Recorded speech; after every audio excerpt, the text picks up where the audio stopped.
When it comes to your career, it's important to avoid what I call the comfort trap. What's the comfort trap? Well, let me explain it. So let me start by talking about this quote. It floats around the internet. It's supposedly by Steve Jobs. I don't actually know if it is, but I do like the sentiment regardless of the source. And the quote goes something like this.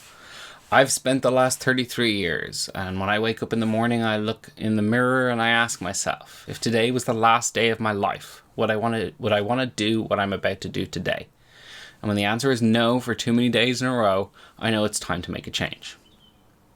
Now, as a hiring manager, I take part in dozens of interviews per month, and since I see them as a chance for the candidate to interview me as much as for I am trying to interview them, I always make time to dedicate a certain amount of the interview to let them ask me questions without interruption. They can be about, me, my career, the company, the job, the role, whatever. And the questions are varied, but they range from, how does career progression work at Slack to what's an average day for your team?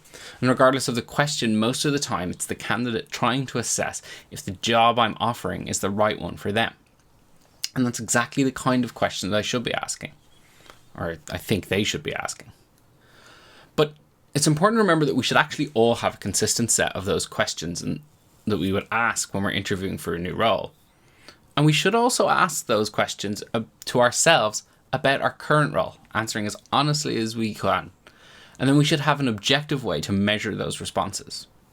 Heck, if you have a strong enough relationship with your manager, you should even feel comfortable asking them those questions from time to time, whether that's every quarter, every 6 months, every year, whatever.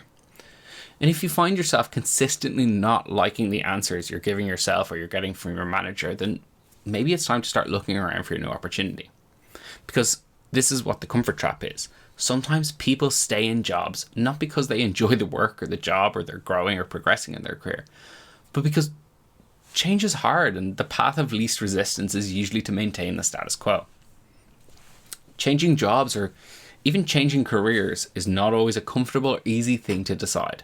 And for many, it's a luxury they might not have. But if you work in technology, there's a non-zero chance that you do have a pretty high level of job flexibility. And you should take that whenever it makes sense, because you might not have that flexibility forever. As I record this video, plenty of companies are instituting hiring freezes. So your window for that job flexibility is actually kind of narrowing in tech. I can't tell you what the right questions you should be asking are for you, because everyone looks for different things from work. But you should try to figure out what makes you happy. Maybe it's learning new things. Maybe it's having more impact. Maybe it's just making enough money that you never have to answer to anyone ever again. I've spoken about these things a bit in the past, and I'll link to that video below, but it's a very personal thing, so you should figure out what works for you. So what's my advice? My advice to you is this. Imagine you're being interviewed tomorrow. What questions would you ask of your interviewer to decide if it was the right job for you? Write them down, literally get out a notebook and write them down. And now write down the best possible answer that interviewer could give you. Now, ask yourself those questions about what you're doing today. And if you don't like the answers, well, that's an answer in of itself, isn't it?